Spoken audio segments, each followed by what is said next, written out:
I shivered violently as the icy wind whipped across my face, the cold seeping through my thin nightgown and chilling me to the bone. The dim streetlights cast eerie shadows along the deserted sidewalk as I trudged forward, my slippered feet already numb. "I'm done with you, Mom. I never wanted you here. Get out!" Marcus's words echoed in my mind, each one a dagger to my heart. How had it come to this? My own son, the child I had loved and nurtured, throwing me out into the freezing night like a worthless piece of trash. Tears streamed down my face, instantly freezing on my cheeks. I pulled my robe tighter around me, but it did little to block the bitter cold. My joints ached, and my legs felt like lead, but I pressed on.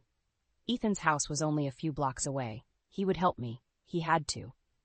As I walked, memories of my late husband Will flooded my mind, the love of my life taken from me far too soon. He had worked tirelessly to provide for our family, leaving me a comfortable home and a sizable inheritance when he passed. But without him, everything had fallen apart. Marcus and his wife, Lauren, had moved in shortly after Will's death, claiming they only wanted to help me. At first, I had welcomed their assistance, grateful for the company and support, but it soon became clear that their true motives were far more sinister. They treated me like a burden, an inconvenience to be tolerated only for the sake of the wealth I had inherited. They belittled me, ignored my wishes, and even started taking control of my finances. And when I dared to protest, their true colors emerged. Marcus had always had a temper, but I had never seen him so enraged as he was tonight. His face twisted with fury, he had grabbed me by the arm, his grip like a vice, and hurled me towards the door. "You ungrateful old hag," he had snarled. "After everything we've done for you, this is how you repay us?" Lauren, her perfectly made-up face contorted with disdain, had simply stood by and watched, her silence as damning as Marcus's actions. And so here I was, alone and freezing, my own flesh and blood casting me aside like a piece of garbage. But I couldn't give up, not yet. Ethan would help me. He had to. With renewed determination, I quickened my pace, the icy wind stinging my eyes. Ethan's warm, welcoming home was just up ahead, a sanctuary from the bitter cold and the even colder betrayal of my own family. As I approached his front door, my strength finally failed me. I stumbled, my knees buckling, and collapsed against the doorframe, my trembling fingers desperately pounding on the wood. "Please, Ethan," I silently pleaded. "Please help me." The door flew open, and there stood Ethan, his expression shifting from confusion to horror as he took in my disheveled appearance. "Mom, you're freezing! What happened?" he exclaimed, immediately ushering me inside. The warmth of his home enveloped me, but it did little to ease the chill that had settled deep within my bones. Claire, Ethan's wife, rushed over, her face etched with concern. "Oh my God, Samantha, you're shivering like a leaf," she fretted, wrapping a thick blanket around my shoulders. I opened my mouth to speak, but the words caught in my throat, a lump of emotion rendering me momentarily mute. Ethan guided me to the couch, his arm around me, offering silent support. Finally, I found my voice, and the story spilled forth. I told them everything. Marcus's escalating cruelty, his explosive temper, the way he and Lauren had systematically isolated and mistreated me, all in their relentless pursuit of my inheritance. As I spoke, their expressions morphed from shock to outrage. Claire's hands flew to her mouth, her eyes wide with disbelief. Ethan's jaw clenched, his fists balling at his sides. "That bastard," he growled when I had finished, his voice trembling with barely contained fury. "How dare he treat you like that? You're his mother, for God's sake!" Claire's reaction was equally visceral. "This is unacceptable, Samantha. We can't let them get away with this." Her eyes narrowed, a steely determination settling over her features. "I'm a paralegal. I know people in the legal system. We're going to fight this, and we're going to win." Ethan nodded emphatically, pulling me into a fierce embrace. "You're safe now, Mom. I won't let them hurt you again." Tears streamed down my cheeks, but for the first time in years, they weren't born of sorrow or despair. They were tears of relief, of hope, of knowing that I wasn't alone anymore. As Claire made a flurry of phone calls, her voice low and intense, Ethan held me close, his presence a comforting anchor in the storm that had become my life. "We're your family, Mom," he murmured, his words laden with a protective fierceness that momentarily took me aback. "And we're going to make things right." In that moment, I realized just how much I had lost sight of what truly mattered. Marcus and Lauren had systematically stripped me of my dignity, my autonomy, my very sense of self. But Ethan and Claire, with their unwavering love and support, had given me the strength to fight back. As the night wore on and Claire's phone calls yielded promising leads, I felt a newfound sense of determination taking root within me. For too long I had allowed myself to be a victim, cowed by fear and the misguided belief that blood was thicker than water. But no more. With Ethan and Claire at my side, I would stand tall and face the demons that had haunted me for far too long. Marcus and Lauren would soon learn that karma was a fierce mistress, and their misdeeds would not go unpunished. A fire ignited in my belly, a righteous fury that had been dormant for far too long. Justice would be served, one way or another. And as I looked into the determined faces of my loved ones, I knew that this time I wouldn't have to face the battle alone. After a sleepless night spent bolstering my resolve, I found myself back at the house I had once called home. Ethan and Claire flanked me, their presence lending me strength even as dread coiled in my stomach. "You ready for this, Mom?" Ethan asked, giving my hand a reassuring squeeze. I nodded, steeling myself for the confrontation to come. Claire produced a small, discreet recording device, pressing it into my palm. "Keep this on you at all times," she instructed, her voice low and urgent. "We need to document everything." With trembling fingers, I concealed the device in the folds of my robe, taking a deep, steadying breath. Ethan rapped sharply on the door, the sound echoing like a death knell. It swung open, and there stood Marcus, his face twisted into a sneer of disdain. Well, look who crawled back," he sneered. "You should have frozen to death out there." I flinched at his words, but Claire's coaching rang in my ears. "Show no fear. Document everything." "I've come to collect my belongings," I stated, forcing my voice to remain level. Marcus barked out a harsh laugh. "Your belongings? This is my house now, you senile old bat. But fine, take your junk and get out. Not before you finish your chores, though." Chores? The indignity of it all threatened to overwhelm me, but I bit back my retort. Ethan's hand found the small of my back, lending me his silent support. "Just do as he says for now, Mom," he murmured. "We'll get through this." And so I meekly followed Marcus's instructions, my hands shaking as I tackled the menial tasks he hurled my way. Each time he barked a fresh order, the recording device in my robe pocket faithfully captured his vitriol. Throughout it all, Lauren watched with a smug expression, her silence somehow more grating than Marcus's taunts. They treated me like a servant in my own home, belittling me at every turn. At one point, as I struggled to lift a heavy box, Marcus' hand shot out, his meaty fingers clamping around my wrist with bruising force. "Hurry up, you useless old hag," he snarled, his face mere inches from mine. "Or do you need another lesson in respect?" The thinly veiled threat hung in the air, his eyes glittering with a familiar, dangerous light. In that moment, a surge of defiance rose within me, burning away the fear that had kept me paralyzed for so long. "That's enough," I stated, my voice ringing with a strength I hadn't heard in years. "I'll take my things and go. But this isn't over, Marcus, not by a long shot." His eyes widened in surprise, and for a fleeting moment I saw a flicker of uncertainty cross his features. But it was quickly replaced by his usual bravado. "Is that so?" he scoffed. "And just what do you plan to do about it, old woman?" I said nothing, simply holding his gaze with a newfound resilience. Claire's words echoed in my mind. "We have everything we need. Justice will prevail." As I gathered the last of my belongings, a strange sense of calm washed over me. The battle lines had been drawn, and for the first time in years I felt like I was finally fighting back. Marcus and Lauren might have thought they had me beaten, but they were about to learn a very painful lesson. The meek, downtrodden woman they had tormented was gone, replaced by a force they would soon come to fear. With Ethan and Claire at my side, I was no longer powerless. I was a mother on a mission, fueled by righteous fury and an unshakable determination to see justice served. As we departed, leaving Marcus and Lauren to stew in their toxic arrogance, I couldn't help but feel a sense of pity for them. They had no idea what was coming, the reckoning that awaited them for their cruelty and greed. But I did, and I could hardly wait. With the evidence securely in our possession, Ethan, Claire, and I made our way to the law offices of Samantha Wilkins, a formidable attorney Claire had connected with through her paralegal network. As we settled into the plush chairs of her office, Miss Wilkins wasted no time getting down to business. She was a no-nonsense woman, her gaze sharp and assessing as she listened to the details of my ordeal.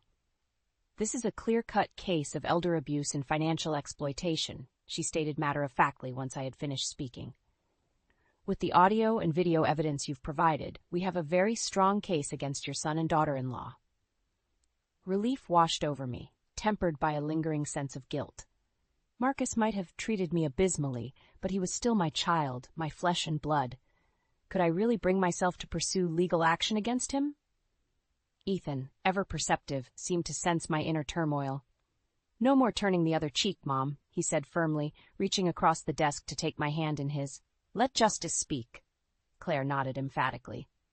"He had his chance to treat you with respect and decency. Now it's time for him to face the consequences of his actions."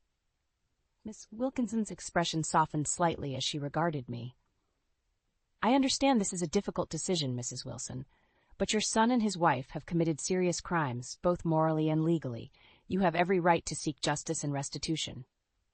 Her words rang true, echoing the righteous anger that had been simmering within me since my confrontation with Marcus. For too long, I had allowed familial ties to blind me to the truth.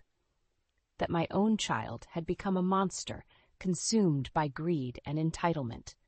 "What are the potential penalties they could be facing?" I asked, my voice steady despite the turbulent emotions swirling within me.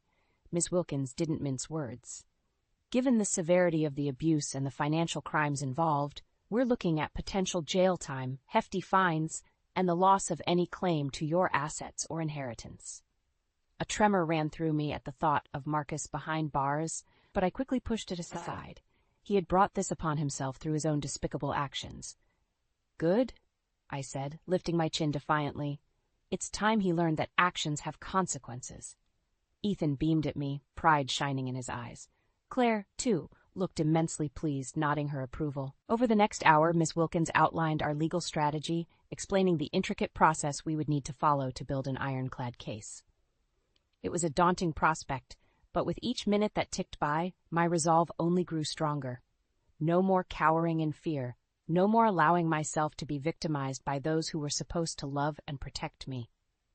This was my life, my hard-earned legacy, and I would be damned if I let Marcus and Lauren continue to trample all over it. As we departed the law offices, Ethan pulled me into a fierce embrace. "I'm so proud of you, Mom," he murmured, his voice thick with emotion. "You're finally taking a stand, and we'll be with you every step of the way." Claire chimed in, her expression one of pure admiration. "Those two have no idea what's coming for them. They're about to learn that karma is a force to be reckoned with."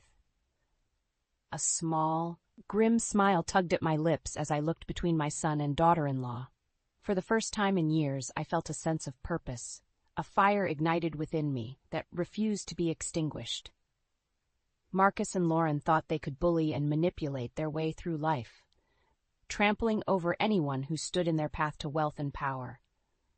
But they were about to discover that this frail, meek old woman had finally found her backbone.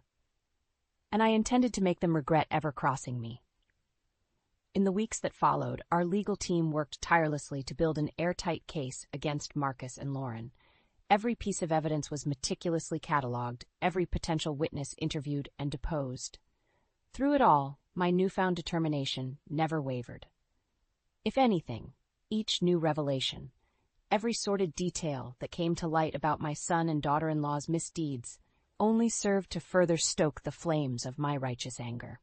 It was during one such meeting with Ms. Wilkins that we received a bombshell piece of information, courtesy of Claire's tenacious investigation skills.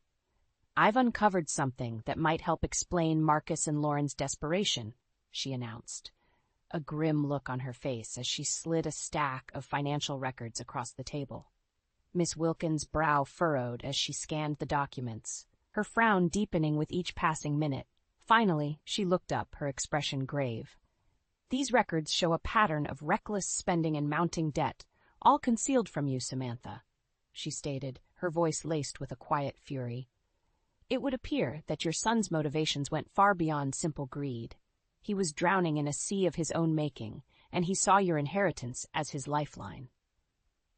A sickening realization washed over me as the pieces fell into place. Marcus's increasingly erratic behavior, his desperation to gain control over my finances, it all made sense now. He was a man backed into a corner, lashing out like a rabid animal in his desperation to escape the consequences of his own actions. Ethan slammed his fist on the table, his face contorted with rage. "That lying, manipulative bastard," he seethed. "He was using Mom as his own personal piggy bank this whole time." I felt dizzy, overwhelmed by the sheer magnitude of Marcus's betrayal. Not only had he robbed me of my dignity and sense of security, but he had also systematically drained me of the financial stability my beloved Will had worked so hard to provide. In that moment, any lingering shred of sympathy or familial affection I might have harbored for my eldest son evaporated. He was no longer the bright-eyed little boy I had once doted on. He was a monster, consumed by greed and self-interest, willing to sacrifice his own flesh and blood on the altar of his own hubris. "They think they can just bully their way out of this," Miss Wilkins stated, her voice cutting through my tumultuous thoughts. "They're about to be in for a rude awakening." Her words resonated deep within me, sparking a renewed sense of determination. Marcus and Lauren had made a grave miscalculation.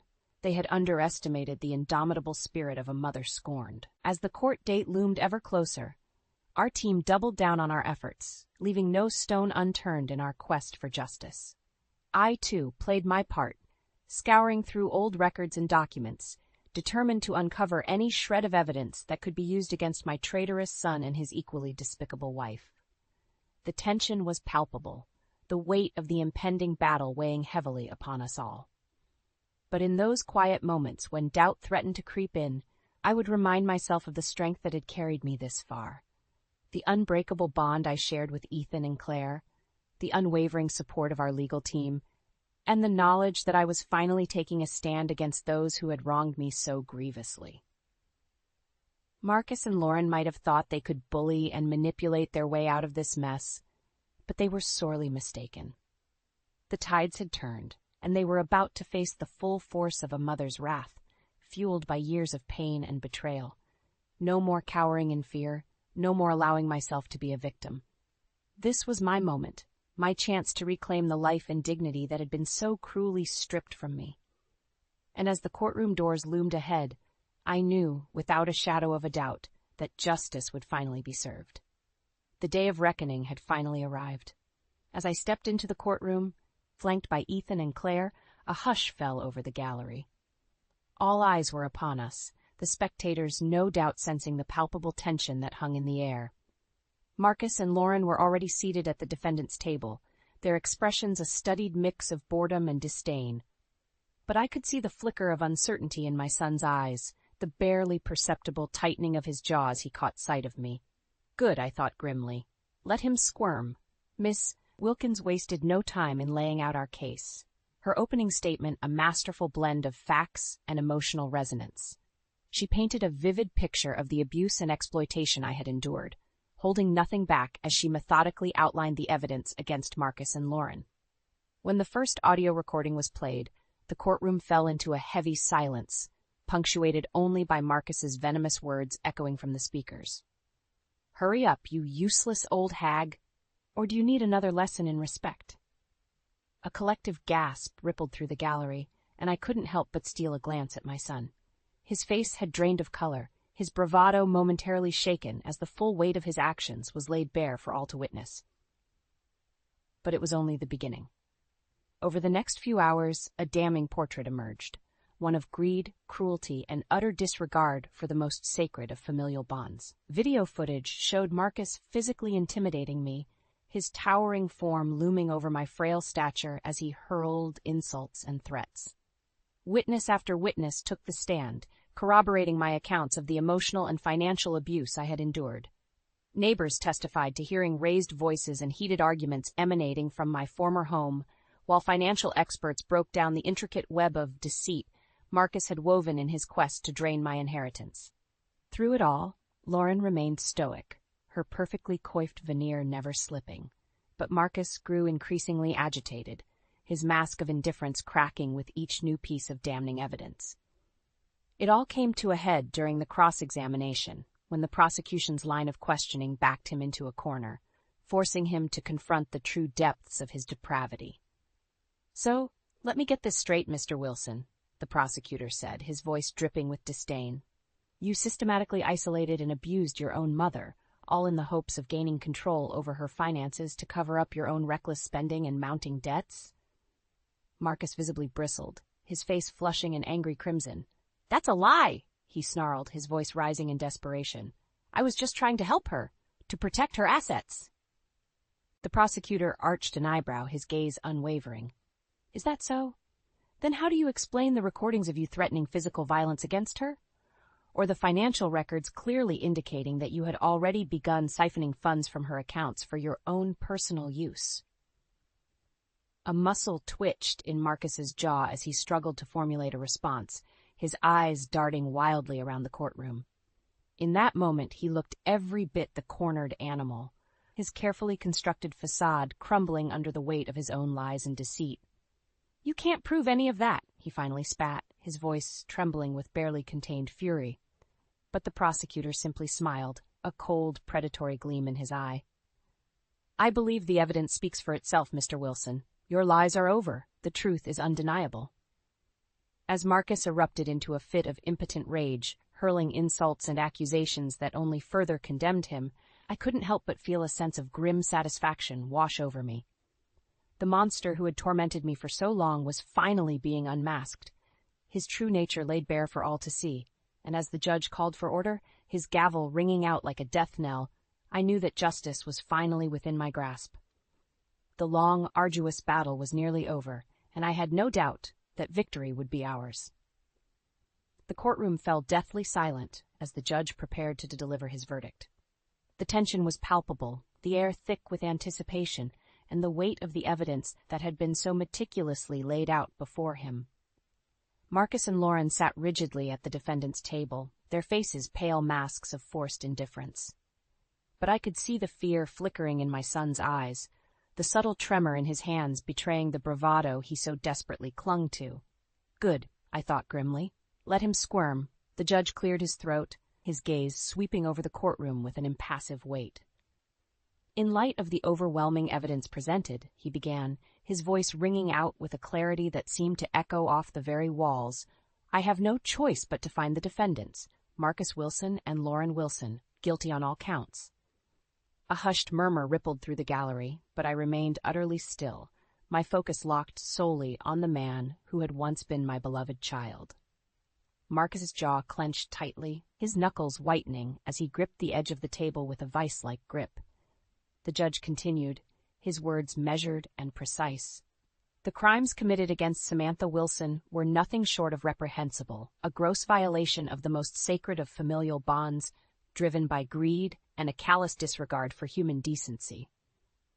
With each passing second, Marcus's composure crumbled a little more, his mask of indifference fracturing like a fragile shell. Lauren, too, seemed to shrink in on herself, her perfectly coiffed veneer finally slipping as the reality of their situation set in. "In addition to the emotional and psychological trauma inflicted upon the victim," the judge went on, "the financial exploitation and fraudulent activities uncovered during this trial warrant severe consequences." He leveled his gaze squarely at Marcus, his expression one of stern condemnation. "Mr. Wilson, your actions have shown a blatant disrespect for the law and a complete lack of remorse for the suffering you have caused. As such, I am sentencing you to a term of 5 years in state prison, along with a substantial fine to be paid as restitution to your mother." Marcus erupted, his chair clattering to the floor as he surged to his feet. "This is a travesty," he bellowed, spittle flying from his lips. "You can't do this to me." The courtroom descended into chaos as bailiffs rushed to restrain the enraged man, his howls of protest echoing off the walls. Lauren remained frozen in her seat, her perfectly manicured hands trembling violently as she watched the scene unfold. Through it all, I remained a silent observer, a strange sense of calm washing over me. This was the moment I had been waiting for, the culmination of months of pain and struggle reckoning that Marcus had brought upon himself through his own despicable actions. As my son was finally dragged from the courtroom, his curses and threats ringing in our ears, the judge turned his attention to Lauren. "As for you, Mrs. Wilson," he said, his voice laced with contempt, "your role in this sordid affair cannot be understated. While you may not have been the primary instigator, your complicity and willful ignorance make you just as culpable." Lauren flinched as if she had been struck, her perfectly composed facade finally shattering under the weight of the judge's condemnation. "As such, I am sentencing you to a term of 3 years in state prison, to be followed by a substantial probationary period," the judge continued. "Furthermore, you are hereby ordered to pay a significant fine as restitution to the victim, and all assets acquired through ill-gotten means will be seized and returned to their rightful owner." A strangled sob escaped Lauren's lips, her hands flying to cover her mouth as the full gravity of her situation crashed down upon her. In that moment, she looked small and pitiful, a far cry from the arrogant, entitled woman who had once lorded over my life with such disdain. But I felt no pity for her, nor for the man who had once been my beloved son. They had brought this upon themselves, and now they would face the consequences of their actions, a hard-won lesson in the true meaning of karma. As the courtroom slowly emptied, the spectators buzzing with the excitement of the day's events, I felt a sense of profound relief wash over me. The long, arduous battle was finally over, and justice had prevailed. Ethan and Claire enveloped me in a fierce embrace, their faces shining with pride and vindication. "You did it, Mom," Ethan murmured, his voice thick with emotion. "You stood up to them, and you won." I nodded, feeling a weight lift from my shoulders that I hadn't even realized I had been carrying. "Justice will find you, whether you welcome it or not," I said, my voice ringing with a newfound strength and conviction. And as we stepped out into the warm embrace of the day, I knew that a new chapter was beginning. One where I was finally free to live my life on my own terms, unburdened by the weight of betrayal and exploitation. The path ahead might be uncertain, but one thing was clear. I was a survivor, a fighter, and I would never again allow myself to be a victim. The battle was won, and the war was finally over. The weeks following the trial were a whirlwind of activity, as Marcus and Lauren were forced to vacate my home under the court's orders. With each box they packed, each remnant of their poisonous presence that was removed, I felt a little lighter, a little more free. Ethan and Claire were by my side every step of the way, their support and guidance invaluable as I began the process of reclaiming what was rightfully mine. Together, we meticulously went through every room, every drawer, every nook and cranny, purging the space of the toxic energy that had lingered for far too long. As the last of Marcus and Lauren's belongings were finally carted away, Ethan pulled me into a fierce embrace. "The ghosts of the past are gone, Mom," he murmured, his voice thick with emotion. "Welcome back to your home." Tears stung my eyes, but for once they were born not of sorrow or despair, but of relief.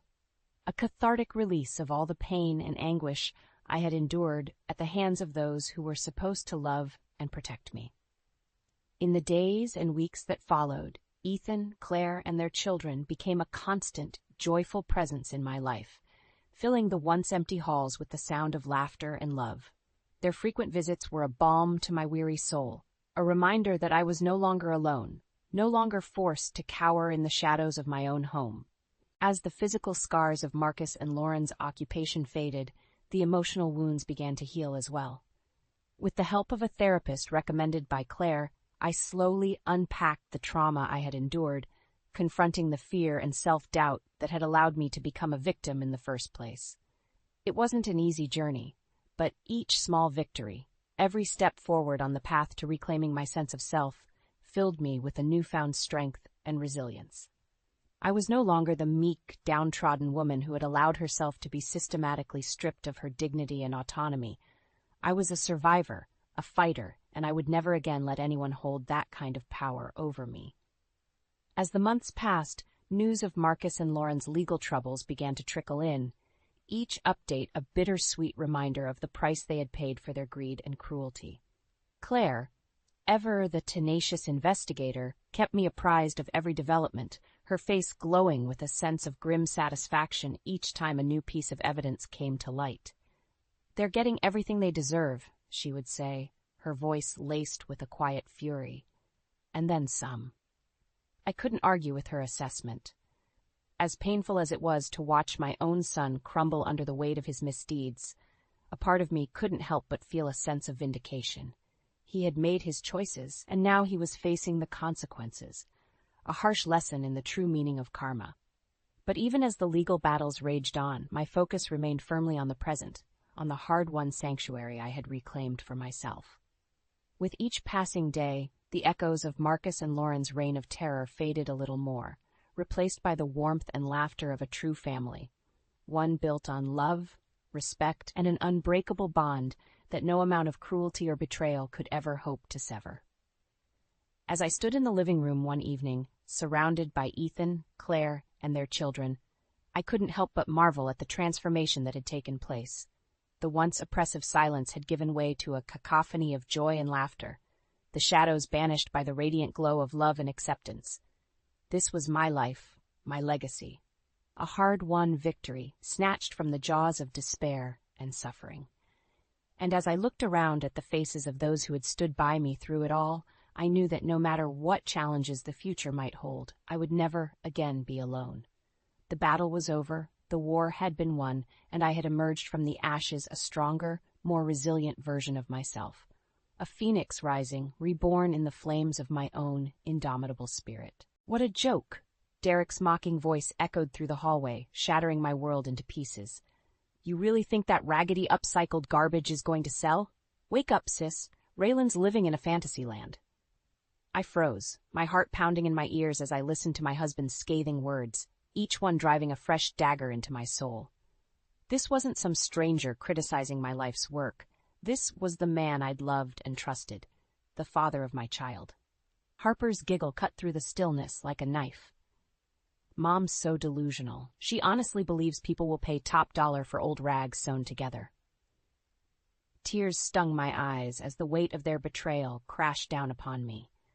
How could they be so cruel, so dismissive of the passion that fueled every stitch, every design born from repurposed materials? My dream wasn't just some whimsical flight of fancy. It was a commitment to sustainability, to breathing new life into the discarded. As their laughter subsided, I slipped away, my mind racing with a torrent of emotions, hurt, anger, determination. For too long, I'd turned a blind eye to Derek's subtle jabs and Harper's growing resentment. But this was a line crossed, a violation of trust that could never be undone. Later that night, as Derek snored beside me, oblivious to the storm brewing within, I made a decision. No more playing the victim. No more allowing them to trample my dreams underfoot. If they wanted to see me as a joke, I'd give them a punchline they'd never forget. The next morning, I called my best friend, Elise, a former lawyer with a razor-sharp mind. She was the only person I could trust with the truth, and the only one who could help me fight back. "Elise, I need your help," I whispered, glancing over my shoulder to ensure Derek hadn't overheard. "Things with Derek, they're not what they seem." Her voice was a lifeline, a beacon of clarity in the chaos. "Tell me everything." And so I did, laying bare the years of emotional neglect, the financial misdeeds I'd uncovered, and the gut-wrenching betrayal that had shattered my world. With each word, I felt a weight lifting, replaced by a steely resolve to take back control of my life and my business. "We'll make him pay," Elise vowed, her tone leaving no room for doubt. "Every penny he stole, every insult he hurled, he'll answer for it all. Starting today, we document everything." As I hung up the phone, a newfound sense of purpose coursed through my veins. The road ahead would be long and arduous, but I was done being the punchline. It was time to rewrite the joke, and this time, I'd be the one delivering the cutting final line. Elise didn't waste any time. Within days, she'd formulated a meticulous plan to expose Derek's misdeeds and secure my financial future. "First things first," she said during one of our clandestine meetings at a quiet cafe. "We need to document every single transaction he's made using your business accounts." I nodded, pulling out a thick manila envelope stuffed with bank statements and financial records. "I've been gathering evidence for months. Look at these numbers. He's been siphoning funds into his personal accounts, leaving me with just enough to keep the business afloat." Elise's brow furrowed as she flipped through the pages. "That snake, he's been embezzling from you this whole time." It gets worse. I took a deep breath, steeling myself for the next revelation. I overheard him on the phone with his banker last week. He's been lying about our profits, cooking the books to make it look like we're barely scraping by. So he can claim you're a financial burden and gain leverage in the divorce proceedings, Elise concluded, her jaw clenched tight. Despicable. Our conversation was interrupted by the shrill ringing of my phone. Derek's name flashed across the screen, and I felt a surge of revulsion. Without hesitation, I declined the call and muted the ringer. Elise's eyes narrowed. What did that weasel want? Probably checking up on me, making sure his little cash cow is still producing. I spat the words like venom, years of pent-up resentment bubbling to the surface. Sliding a worn voice recorder across the table, Elise fixed me with a determined stare. Start wearing this at all times. We need to catch him in the act, get him on record spewing his vitriol. The weight of the device in my palm felt heavy, a tangible reminder of the war I was waging. But I was done being a victim. It was time to fight back. That night, as Derek and I sat down for dinner, the tension was thick enough to cut with a knife. Harper picked at her food, her gaze flickering between us like a spectator at a boxing match. What's gotten into you lately? Derek sneered, breaking the uncomfortable silence. You've been acting awfully strange. I took a deep breath, pressing the record button beneath the table. Just focused on the business, that's all. Just, he scoffed, stabbing at his steak with more force than necessary. That little hobby of yours? Don't kid yourself, Ray. It's never going to amount to anything more than a drain on our finances. Harper's eyes widened, but she remained silent, no doubt fearing the wrath of her father's sharp tongue. You know, Derek, I replied, keeping my voice measured and even. For someone who claims to support my dreams, you sure have a funny way of showing it. His fork clattered against the plate as his fist slammed down on the table. Support your dreams? Don't make me laugh. Every penny I've wasted on that ridiculous project is a penny too many. The words stung, but I refused to flinch. Instead, I met his venomous glare with a steely gaze of my own. Well then, it's a good thing you won't have to waste any more of your precious money on me. Rising from the table, I fixed him with a cold smile. I'll be sure to pack my bags tonight. As I left the room, Derek's sputtering protests fell on deaf ears. The war had begun, and I had no intention of losing. The atmosphere in the house was suffocating. Derek prowled the halls like a caged animal, his footsteps heavy with barely contained rage. Whenever our paths crossed, his eyes bored into me, searching for any sign of weakness, any crack in my resolute facade. But I refused to break. With each snide remark, each thinly veiled insult, I stood my ground, meeting his vitriol with stony silence. The recorder in my pocket became a talisman of sorts, a constant reminder of the evidence I was against him. Harper, caught in the crossfire, retreated into herself. Gone was the carefree teenager who once laughed and joked with her father. In her place was a hollow-eyed shadow, flinching at raised voices and avoiding us both whenever possible. It was during one of these encounters that the dam finally burst. "What's wrong, Princess?" Derek sneered as Harper scurried past, her gaze fixated on the floor. "Cat got your tongue?" She froze, her shoulders tensing, and for a moment I thought she might flee. But then, slowly, she turned to face him, and the look in her eyes sent a chill down my spine. "Just leave me alone," she muttered, her voice barely above a whisper. Derek threw back his head and laughed, a cruel, mocking sound that set my teeth on edge. "What's the matter, Daddy's little girl too good to talk to her old man now?" "Derek, that's enough." I stepped forward, placing a hand on Harper's trembling shoulder. She said, "Leave her alone." His gaze snapped to mine, eyes glittering with malice. "Stay out of this, Raylan. This is between me and my daughter." "Your daughter?" I echoed, my grip tightening on Harper's shoulder. "Since when do you give a damn about being a father? All you care about is yourself and your precious money." The words hung in the air, heavy and damning. For a heartbeat, Derek was speechless, his face contorting with rage. Then, like a coiled serpent, he struck. "How dare you?" he snarled, taking a step forward. "After everything I've done for this family, for your pathetic little hobby, and this is the thanks I get?" Harper flinched, shrinking back against me, but I stood my ground. Reaching into my pocket, I thumbed the record button, capturing every venomous word. "You've done nothing but belittle me, Derek, lie to me, steal from me. You're a despicable excuse for a husband and a father." His face turned an ugly shade of purple, and for a moment, I thought he might strike me. But then, as quickly as it had come, the storm passed, and he deflated like a punctured balloon. "You'll regret this," he hissed, jabbing a finger in my face. "Mark my words, Raylan, I'll make sure you lose everything." With that, he turned on his heel and stormed off, leaving Harper and me alone in the oppressive silence. "Mom?" Her voice was small, tremulous. "What's going on?" Wrapping an arm around her shoulders, I pulled her close, grateful for the solid weight of her against my side. "It's going to be okay, sweetie," I murmured, more for my own benefit than hers. "Everything's going to be just fine." But as I gazed down the hall where Derek had disappeared, a tendril of doubt wormed its way into my heart. Had I underestimated his capacity for cruelty? His willingness to drag us all down in his quest for vengeance? Only time would tell. And in the meantime, I would keep fighting. Keep gathering ammunition for the battle to come. Because one thing was certain. I would never let that man break me again. The day had finally come. With Elise's guidance, I'd compiled an ironclad case against Derek, complete with financial records, audio recordings, and a mountain of damning evidence. There would be no more running, no more hiding. It was time to rip off the mask and expose him for the monster he truly was. "Are you sure about this?" Elise's voice was gentle but laced with steel as we went over the plan one final time. "Once you confront him, there's no going back." I took a deep, steadying breath, my fingers tightening around the thick manila envelope containing the fruits of our labor. "I'm sure.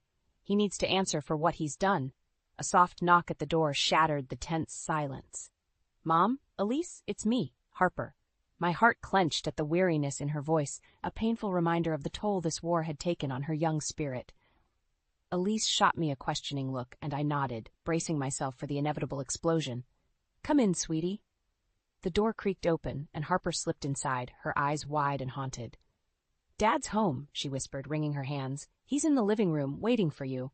My mouth went dry, but I refused to let my nerves show. Squaring my shoulders, I turned to Elise. "It's time." She squeezed my arm, offering a grim smile. "I've got your back, let's do this." With Harper trailing behind, we made our way to the living room, each footstep echoing like a death knell. Derek looked up as we entered, his eyes narrowing at the sight of Elise. "What's going on here?" he demanded, rising to his feet. "What's she doing in my house?" I opened my mouth to respond, but Elise beat me to it.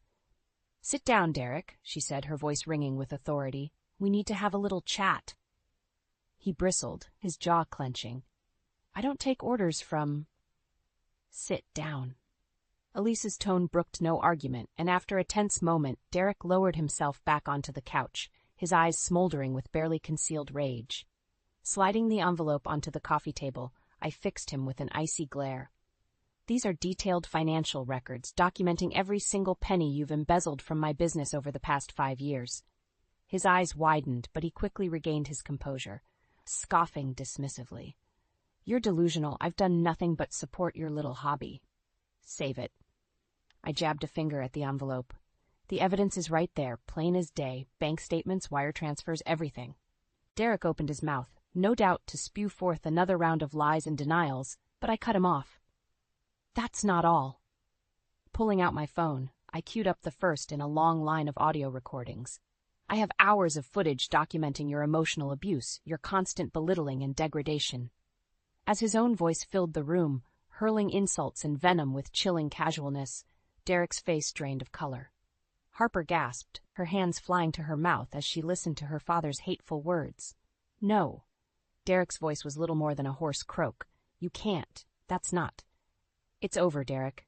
Elise's voice was cold, utterly devoid of mercy. "We have more than enough evidence to bury you in court. You're going to jail, and Raylan is taking everything, the house, the business, full custody of Harper. You've lost." For a long moment, silence reigned, broken only by the sound of Derek's ragged breathing. Then, slowly, he turned to face me, and the look in his eyes sent ice flooding through my veins. "You'll regret this," he hissed, spittle flying from his lips.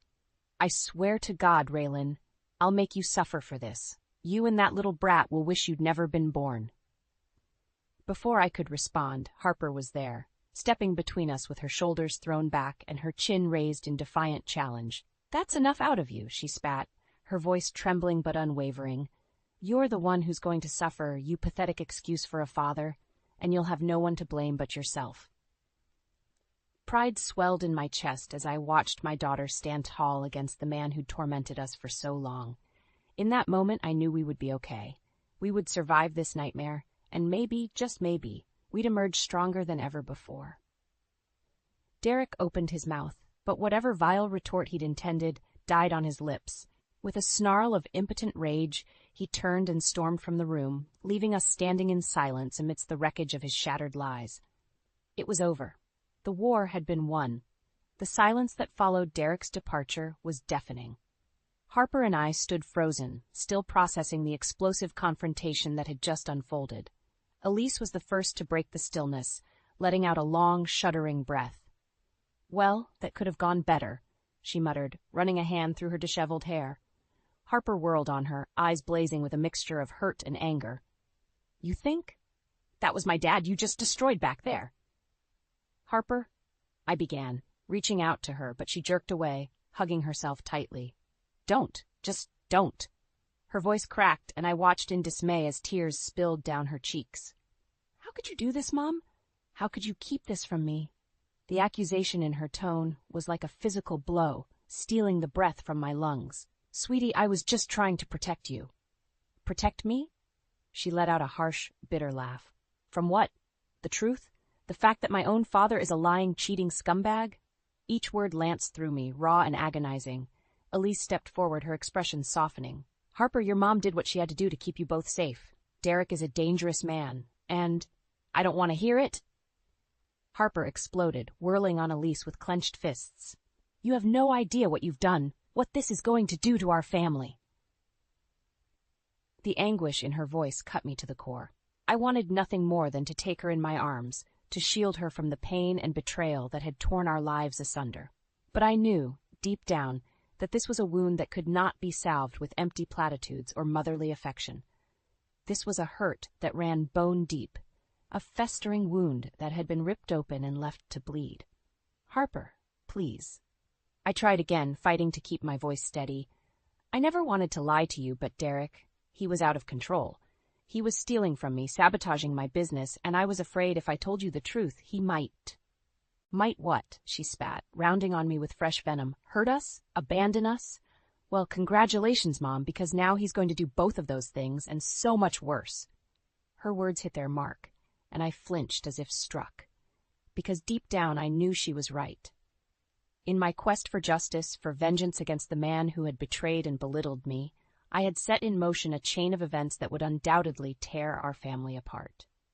Derek's fury knew no bounds, and now that he had been backed into a corner, exposed as the monster he truly was, there was no telling how far he might go to make us pay.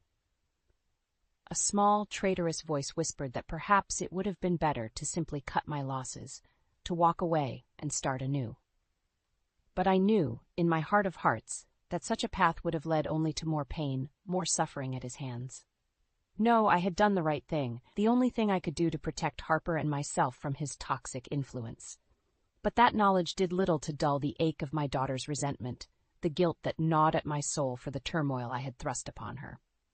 "I'm sorry," I whispered, the words feeling hopelessly inadequate. "I'm so sorry." For a long moment Harper simply stared at me, her expression unreadable. Then, without another word, she turned and fled the room, leaving me standing amidst the wreckage of our fractured family. Elise's hand found my shoulder, squeezing gently. "Give her time, she'll come around." But as I listened to the distant echo of Harper's footsteps, rapidly retreating, I couldn't help but wonder if the damage I had wrought was too deep, too catastrophic to ever be undone. The divorce proceedings were brutal, a no-holds-barred battle fueled by years of pent-up resentment and betrayal. Derek, his back against the wall, fought like a cornered animal, lashing out with every underhanded tactic in the book. "She's an unfit mother," he snarled during one particularly heated hearing, his eyes boring into me with undisguised hatred. "Manipulative, vindictive. Is that really the kind of influence you want around an impressionable young girl?" I bit back the urge to retaliate, forcing myself to remain composed as Elise rose to my defense. "Your Honor, These baseless accusations are nothing more than a desperate attempt to distract from the real issue at hand, Mr. Collins' repeated embezzlement and financial malfeasance. Derek's face purpled, but before he could unleash another volley of vitriol, the judge intervened. "That's enough, Mr. Collins. I've seen the evidence, and it paints a very clear picture of your actions.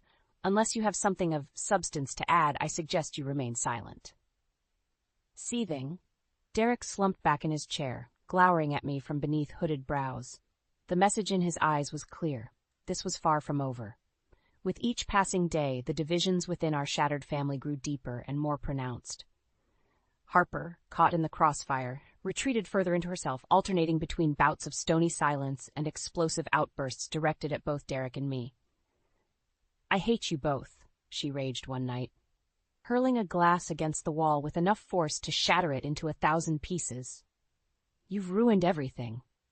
I flinched as shards exploded around me, piercing my skin with 1,000 tiny lacerations. But the physical pain paled in comparison to the agony of watching my little girl unravel before my eyes. Derek, of course, seized the opportunity to drive the wedge deeper, pulling Harper aside and no doubt filling her head with his twisted version of events. "Don't listen to a word that lying bitch says," I overheard him hiss, his voice dripping with venom. "She's poison, Harper, and she'll only drag you down with her." Part of me wanted to intervene, to shield my daughter from his toxic influence, but a larger, wiser part knew that such actions would only breed more resentment, more ammunition for Derek's manipulative games. So I kept my distance, focusing my energy on the legal battle that would decide the course of our future. With Elise's guidance, I pored over financial statements and witness testimonies, building an impenetrable case against the man who had once sworn to love and cherish me. The realization that our marriage had devolved into this bitter adversarial farce left a hollow ache in my chest. But I knew there was no going back, no chance of salvaging what had been lost. Derek had made his choices, and now he would have to face the consequences. As the divorce proceedings ground on, the media caught wind of our sordid drama, unleashing a torrent of salacious headlines and intrusive reporters. Derek, ever the opportunist, seized his chance to manipulate the narrative, granting exclusive interviews where he painted himself as the long-suffering victim of a deranged, money-hungry shrew. "She's out for blood, plain and simple," he lamented to one particularly eager journalist, his eyes glistening with crocodile tears. "All I ever wanted was to give my family a good life, but it was never enough for Raylan. She let her greed, her delusions of grandeur consume her."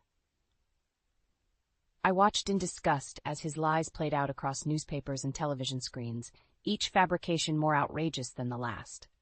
But I refused to take the bait, to engage in the same mudslinging tactics that Derek had embraced so wholeheartedly. No, I would let the evidence speak for itself. The truth was on my side, and try as he might, Derek could never bury that beneath a mountain of deceit and slander. As the media frenzy reached a fever pitch, I found myself longing for the quiet solace of my work, the simple act of creation that had once brought me such joy and fulfillment. But even that refuge had been tainted, the very business I had poured my heart and soul into, now serving as a battleground between Derek and me. In my darkest moments, I wondered if it had all been worth it, the pain, the betrayal, the shattering of everything I had once held dear. But then I would look at Harper, my beautiful, struggling girl caught in the crossfire of her parents' war, and I would know that I had done the only thing I could. For her sake, and for my own self-respect, I had to keep fighting. No matter how high the cost, I would not let Derek emerge victorious from the ashes of our family. Not this time. The day of the final court hearing dawned cold and gray, the somber weather mirroring the weight that had settled over my shoulders. As Elise and I made our way through the courthouse doors, a phalanx of reporters descended upon us, cameras flashing and microphones thrust into our faces. "Miss Collins, is it true you're seeking full custody of your daughter? How do you respond to the allegations that you've been embezzling funds from your own company? Care to comment on the rumors of your husband's alleged affair?" I brushed past them without a word, my jaw clenched in grim determination. Derek, of course, was reveling in the spectacle, pausing every few steps to preen for the cameras, and offer up sound bites tailored to paint him as the long-suffering victim. "All I've ever wanted is to protect my little girl," he simpered, his expression one of studied anguish. "But Raylan, she's become unhinged, obsessed with money and revenge. It's tragic, really." I felt Elise tense beside me, and I placed a warning hand on her arm. "Don't take the bait," I murmured. "He's not worth it." Her nostrils flared, but she gave a curt nod, and we continued on our way, leaving Derek to bask in the spotlight he so desperately craved. The courtroom was packed to the rafters, a veritable circus of lawyers, journalists, and gawking spectators. I scanned the crowd, my heart lurching as I spotted Harper sitting towards the back, her shoulders hunched and her gaze determinedly averted from both Derek and me. As the proceedings got underway, it became immediately apparent that the judge had little patience for Derek's grandstanding. He cut through the other man's bloated testimony with razor-sharp precision, dismantling his arguments one by one with cold, irrefutable logic. "You claim your wife was obsessed with money and revenge, Mr. Collins," the judge stated, his voice ringing with thinly veiled disdain. "And yet, the financial records clearly show that you embezzled over $500,000 from her company's accounts over the course of 5 years. How do you explain that?" Derek squirmed in his seat, his bravado faltering under the weight of the damning evidence. "It was a misunderstanding, Your Honor. I was simply lying and stealing from your wife, with whom you had entered into a legal contract as a business partner," the judge interrupted, his eyes flashing. "That's what the evidence shows, Mr. Collins. Shall I go on?" As the judge methodically disassembled Derek's house of lies, I could practically feel the weight lifting from my shoulders. Beside me, Elise radiated quiet triumph, her lips curved into the faintest of smiles. When the judge finally rendered his verdict, it felt like a physical blow, knocking the wind from Derek's sails and leaving him reeling. "In light of the overwhelming evidence presented, I am awarding Miss Collins full ownership of her company, as well as sole custody of her daughter, Harper. Mr. Collins, you are hereby ordered to pay restitution in the amount of $600,000, as well as alimony and child support to be determined at a later date." A stunned silence fell over the courtroom, broken only by the muted sobs of a devastated Derek. Elise reached over and squeezed my hand, her eyes shining with pride. "You did it," she murmured. "It's over." But as I turned to face my daughter, my heart plummeted. Harper was staring at me, her expression unreadable, a chasm of hurt and betrayal stretching between us. In that moment, I knew that while the legal battle might be won, the war for my daughter's heart and trust was only just beginning. In the days that followed, Derek's world crumbled around him. His assets were seized, his reputation in tatters. But through it all, he maintained a defiant front, lashing out at anyone and everyone who dared cross his path. It was during one such outburst that Harper, who had been steadfastly avoiding me, finally emerged from the shadows of her self-imposed exile. "You're pathetic," she spat, her voice dripping with contempt as Derek raged and raved in the aftermath of yet another court ruling. "All this time, I thought Mom was the one destroying this family, but you're the real cancer, aren't you?" Derek whirled on her, his face contorted in an ugly snarl. "Watch your mouth, you ungrateful little—" "No, you watch yours." Harper stepped forward, her chin raised in defiant challenge. "I'm done listening to your lies, your manipulations. You're a sad, bitter man, and you've got no one to blame but yourself for the mess you've made of your life." As her words washed over him, I saw something shift in Derek's eyes, a flicker of doubt, of dawning realization that his carefully constructed facade was crumbling. For a heartbeat, I almost felt sorry for him. Almost. Then the moment passed, and the sneer was back, twisted and grotesque. "You'll regret this," he hissed, jabbing a finger in Harper's face. "You and your bitch of a mother will regret the day you ever crossed me." Harper didn't so much as flinch. "Save it for someone who still cares, Dad. You're nothing but a pathetic bully, and I'm done being afraid of you."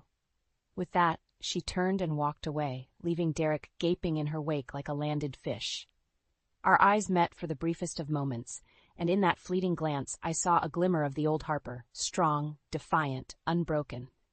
In that moment, I knew that no matter what lay ahead, we would face it together. United, emboldened by the truth that had finally set us free. Derek might have lost everything, but I had regained something far more precious. my daughter's respect, her trust. And that was a victory worth fighting for. The weeks following the divorce were a whirlwind of activity. With Derek's vindictive presence finally excised from our lives, Harper and I were free to pick up the pieces and begin rebuilding. Gone were the tense silences, the hostile glares and cutting remarks. In their place was a newfound openness, a willingness to communicate and heal the wounds that had been left to fester for far too long. "I'm sorry, Mom," Harper murmured one night as we sat on the patio, nursing mugs of hot chocolate beneath the star-studded sky, "for the way I acted, for shutting you out when you needed me most." I reached over and squeezed her hand, my heart swelling with a potent mix of love and relief. "You have nothing to apologize for, sweetie. What's important is that we're here now, together. That's all that matters." She offered a tentative smile, and in that moment I saw a glimpse of the carefree girl she had once been, untainted by the bitter rancor of her parents' war. The sight filled me with a renewed sense of determination. I would do whatever it took to shield her from further pain, to ensure that the damage wrought by Derek's actions did not define the rest of her life. With that goal in mind, I threw myself into resurrecting my fashion line, channeling all the fire and passion that had once fueled my every design. Harper, to my immense pride, joined me wholeheartedly, her artistic flair and keen eye breathing fresh life into my creations.